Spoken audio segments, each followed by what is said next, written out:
Good day, grade 8 learners! Welcome to another week in Mapeh 8. Are you excited to learn something today? Great! Me too! Well, prepare yourself as we learn on how to keep our mind, body active and alert. For today's attendance, type your name with your sections emoji in our chat box. I'm Ma'am Hannah, your PE teacher for today. Stay focused and prepare your pen and paper as we explore ways on how to be physically fit and healthy. This is Physical Education 8. Let us know our objectives for today. After going through the lesson, you are expected to first, discuss the nature and background of volleyball. Second, draw the volleyball court and label its parts. And lastly, appreciate the benefits of playing volleyball in one's fitness. Alright, students, are you ready? For your pre-assessment, we will check your background knowledge about our lesson for today. From the given choices, choose the best answer and write it in your 1/2 lengthwise.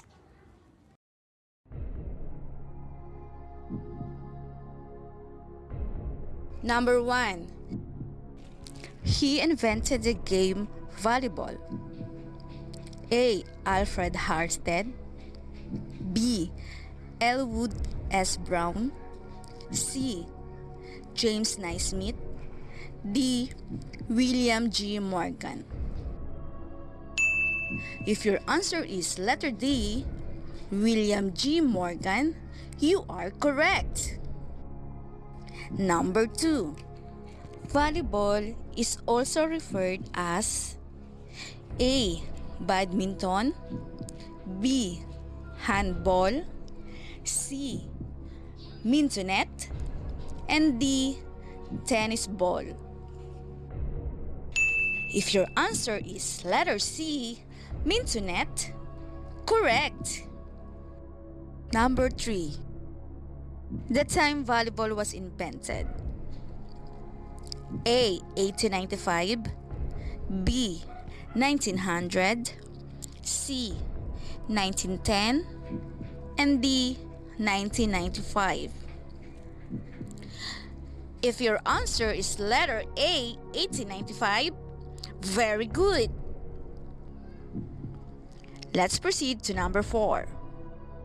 The college where volleyball was published at YMCA conference. Letter A. Cambridge University. B. Harvard University. C. Springfield College. And D. Yale University. If your answer is letter C, Springfield College, you are correct. Number 5. The number of players allowed in each team on their own court. A. 6 players. B. 8 players. C. 9 players. D. 10 players. If your answer is letter A, 6 players, you are correct. How's your pre-test? Were you able to answer items correctly? That's good! Great job in participating in our activity. Before we proceed to our lesson, I will give you this simple game activity. It's called Name That Game! Here's the direction. Analyze each video and identify what sports they are associated with. Number 1. Big ready. Now down the hill. Swing, ground ball, left side, base hit. Zanino, an excellent break. Around third, hence for home. Gurriel with a throw to the plate. Not in time. Based on the video, what do you think is the sport they played?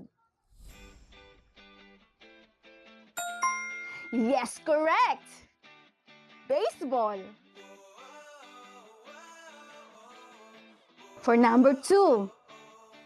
A high level of intensity with the Dominican Republic. You see another steal here. 35-year-old Liz, and now the other. Nunez. Sky high. Well, look at the pass from Solano. He's throwing him down this time. What sport could it be?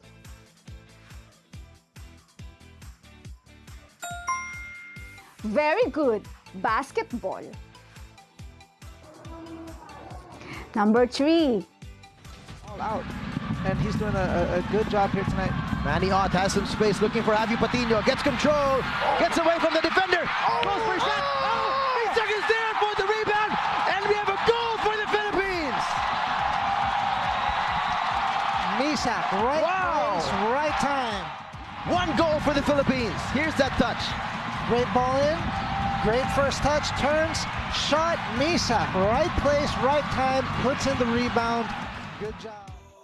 Can you guess what sport they played? Excellent! Soccer. And for the last number,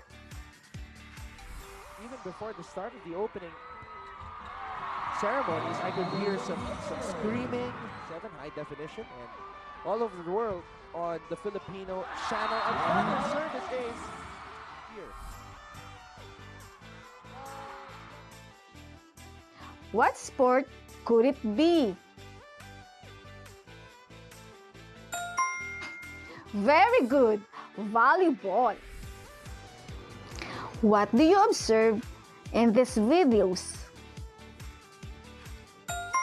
Yes, correct! They are both ball games. Ball games are any form of game or sport which feature a ball as a part of play. This includes games such as baseball, basketball, soccer, and volleyball. And what do you think are the similarities in these videos?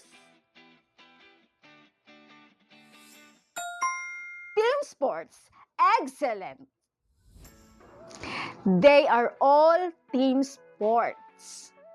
A team sport includes any sport which involves players working together towards a shared objective, which is to win.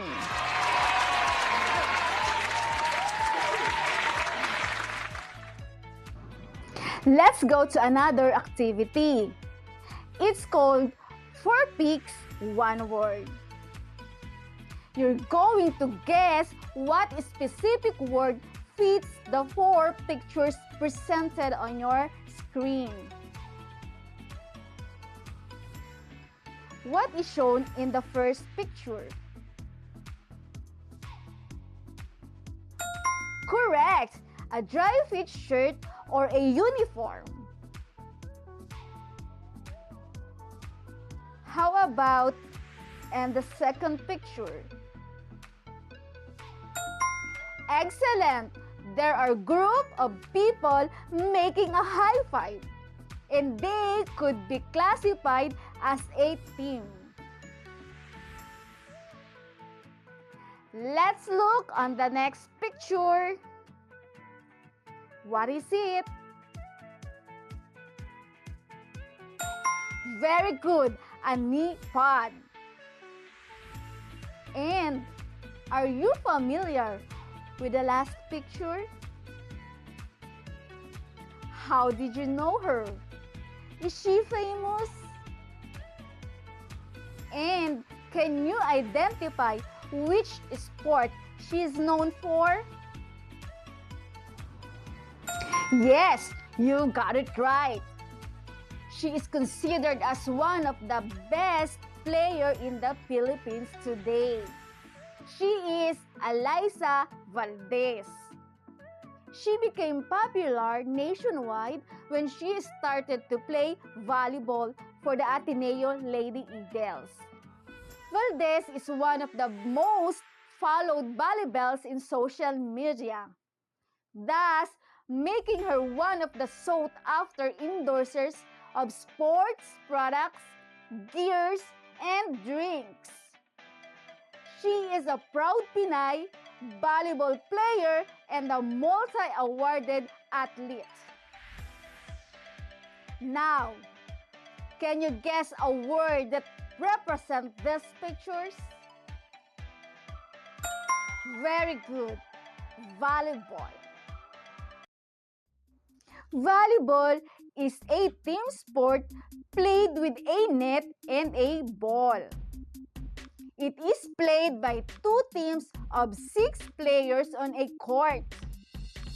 The object of the game is to send the ball over the net so that the opposing team cannot return the ball or prevent it from hitting the ground on their court.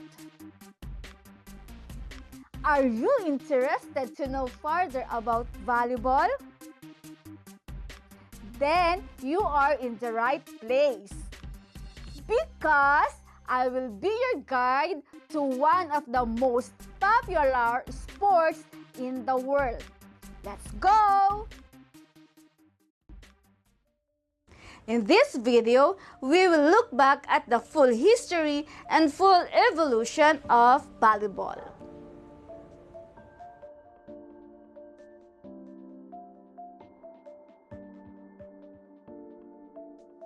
William George Morgan invented volleyball in 1895, originally called mintonet, a name derived from the game of badminton, which he later agreed to change to better reflect the nature of sport. In 1896, first volleyball match played at Springfield College, former International YMCA Training School. After the positive response to the exhibition game, Morgan continued to experiment with the rules, firstly by raising the height of the net, and then by trying different types of balls to achieve the optimum weight and speed. Sporting Goods Company, AG and Spalding and Brothers, eventually created a new type of ball that achieved its perfect balance he was seeking. And within a few years, Morgan's game had begun to spread around the world. In 1916 in the Philippines, the set and spike were introduced, an offensive style of passing the ball in a high trajectory to be struck by another player.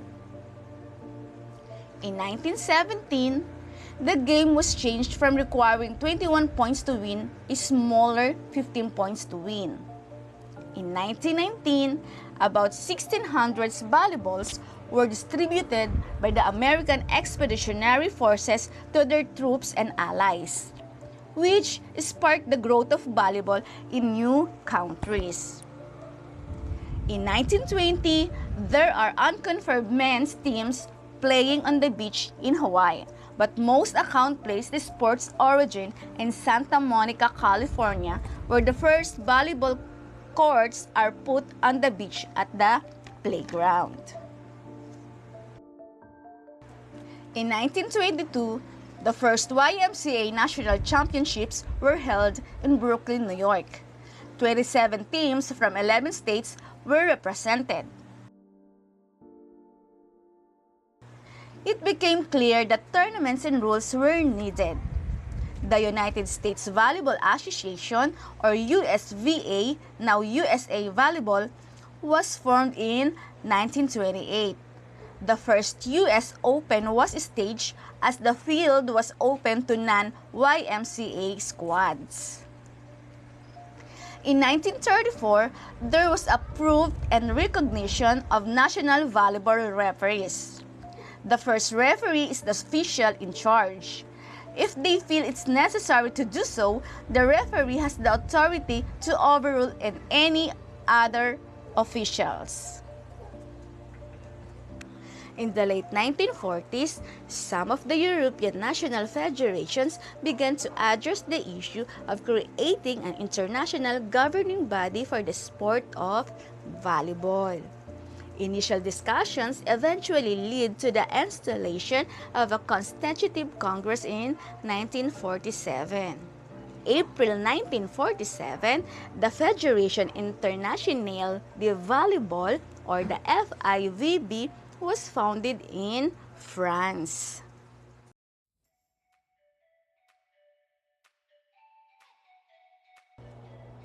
The ball.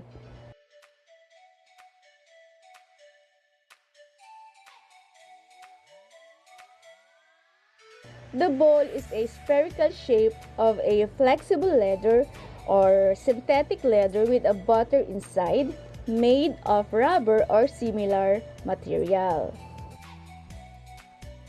Its circumference is 65 to 67 centimeters and weighing about 260 to 280 grams.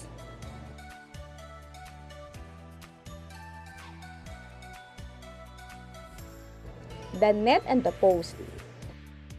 The post is placed vertically in the center line where the net is placed and tied in the post.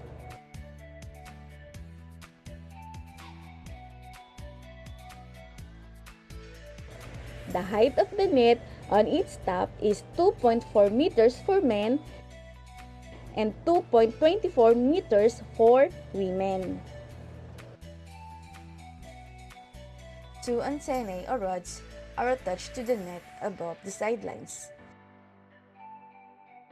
The rods pass 80 cm vertically off from the sidelines and mark the boundaries for where the ball can be played.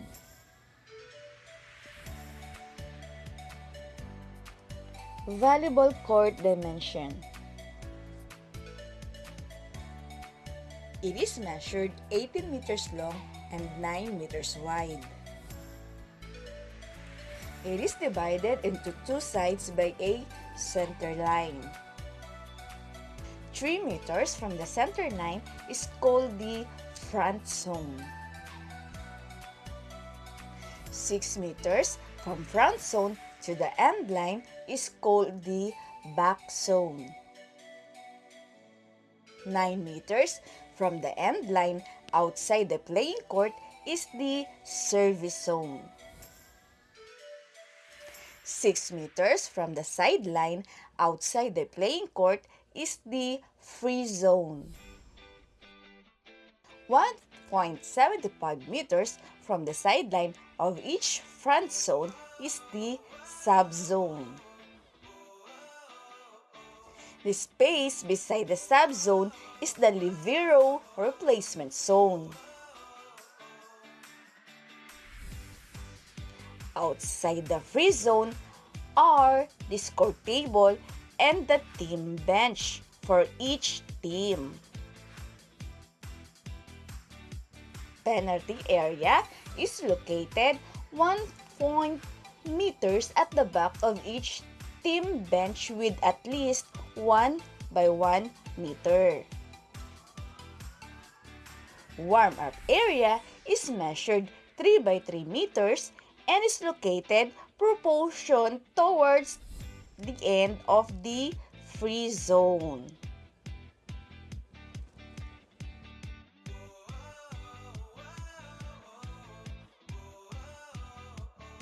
The rules of volleyball. The object of the game is your team to win 3 sets faster than the opposing team. Teams are made up of 12 players with 6 players take to the court to any one time. They consist of a libero and 2 setters in the back row and the left side, right side, and middle hitters in the front row. To win a set, you must score 25 points and be at least 2 points ahead. If the scores are 25-24, for example, the game carries on until one team has a 2-point lead. So, how do I score these points? To To score points, you must aim to hit the ball over the net and onto the opponent's court. What I've said earlier, the court is 18 meters long and 9 meters wide, and the area you're aiming for is 9 by 9 meters. There's an attack line 3 meters away from the net. If the ball is hit onto the lines, this also counts as a point. Hitting the ball over the net onto the floor to win points sounds easy enough, but in volleyball, your team is only allowed up to 3 touches of the ball. The first touch is known as the pass or bump. This is usually to control an attack from your opponents. The second touch is known as a set and is a setup so that an attacking player can make the final shot. The third is such known as an attack or spike. This is usually an attacking shot over the net aimed at your opponent's court. The team can take less than 3 touches if they want to, and the game is back and forth pair with both teams setting up the ball and attacking each other's court. In the sport of volleyball, however, it's very easy to lose points. There's a lot of things you can't do in volleyball. You cannot hit the ball onto the ground outside the area of play. You cannot hit the ball twice in succession. You cannot catch or throw the ball. You cannot step over the line during a serve. You cannot touch the net or run underneath the net. You cannot hit the ball into the antennas of the net. And as earlier mentioned, you cannot touch the ball more than 3 times. And these errors result in your opponent being awarded the point in the next serve. Once your team has won a point, all the players must rotate clockwise to stand a new position. Once the team has won 25 points and at least 2 points ahead, they win a set. The team that wins 3 sets first wins. If both teams have won 2 sets each, the 5th and final set only goes to 15 points. But there's a few other things you need to understand and before playing or going to a game. For example, block. When an attack is imminent, a defender can jump in the air trying to stop an attack reaching the floor. You're not allowed to reach over the net, but the advantage is that a block does not count towards one of your 3 touches, should the ball end up on your side of the court. Dig. A dig is a play to stop the ball hitting the ground after an attack. Players will usually dive onto the floor to rescue a ball. Unlike blocks, a dig does count as one of your 3 touches. Libero. Libero is a defensive specialist who can come on at any time in place of any back row player. A libero wears a different colored jersey to the rest of the team and is usually the most agile player of the team. Their job is to rescue attacks by performing spectacular digs. However, a libero cannot serve the ball. A libero cannot make an attacking shot above the net. And finally, a libero cannot cross the attack line. Substitution. During stoppage in play, a team can substitute up to 6 players per set. To do this, they must inform the officials who will count the substitutions. Player must re-enter the same position they came out from. A libero can be substituted an unlimited amount times, and only one player can substituted at any time. Now, this is a lot to take in, but as you watch or play volleyball, the rules will come clear. And now, to check your understanding about our discussion, on a short band paper, draw and label the volleyball court with its dimension considering the following. A. The length of the court. B. The width of the court. C. The front zone. D. the back zone, and E, the service zone.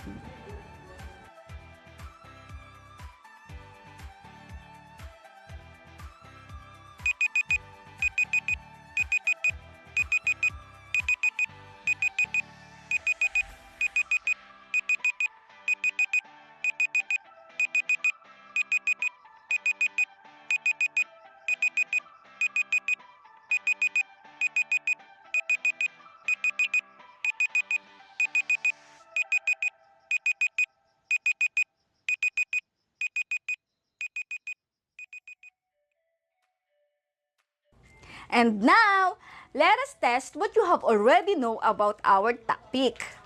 Let us answer our next activity. It's matching time! Match the given statement in column A with its corresponding word in column B.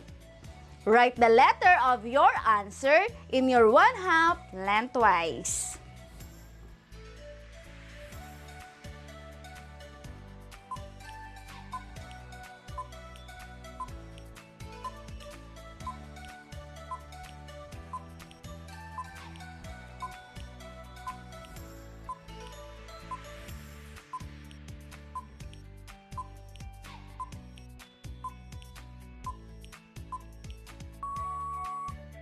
Time is up. And now, let's check your answer. Number 1, letter E. Number 2, letter C. Number 3, letter D. Number 4, letter A. And number 5, letter B. I know, and I'm sure it was so easy for you. Congrats, grade 8 learners!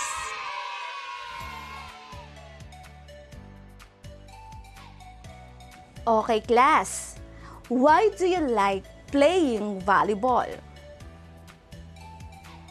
Yes, correct! Because anyone can play volleyball. Another one. Yes, because volleyball is so much fun. And aside from the pure enjoyment of the game, volleyball has many benefits.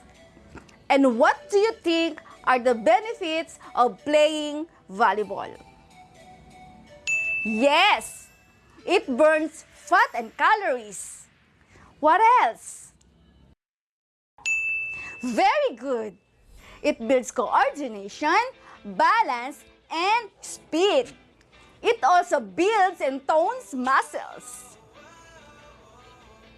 Another idea. Excellent! It improves mental health.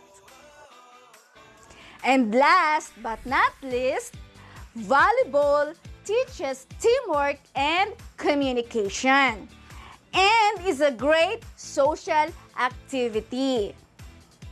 One more question. Why is it essential to learn the rules and regulations of the sport? Yes, very good. It is very important to know the rules and regulations in a sport because knowing the rules and regulation helps the players avoid giving free points to their opponents. Knowing the rules and regulations reduces the possibility of having an injury. Knowing the rules and regulations ensure a healthy game. So class, how does volleyball relate to life? Yes, playing the game of volleyball helps improve decision making. Once you learn how to think fast, then you will be able to apply these important skills in real life. Playing the game volleyball will provide you the confidence that you need in your daily life. To test your understanding on our lesson, let's have a short quiz. Identify the concept described in each item. Choose from the words inside the box. Again, write your answer in your 1/2 lengthwise.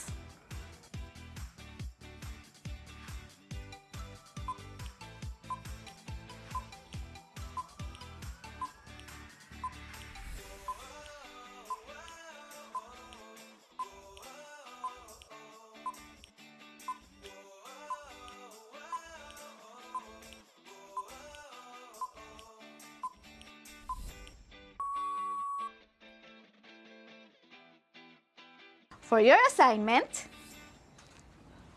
in our present situation where COVID-19 strikes, do you think playing volleyball can help in boosting your immune system? How?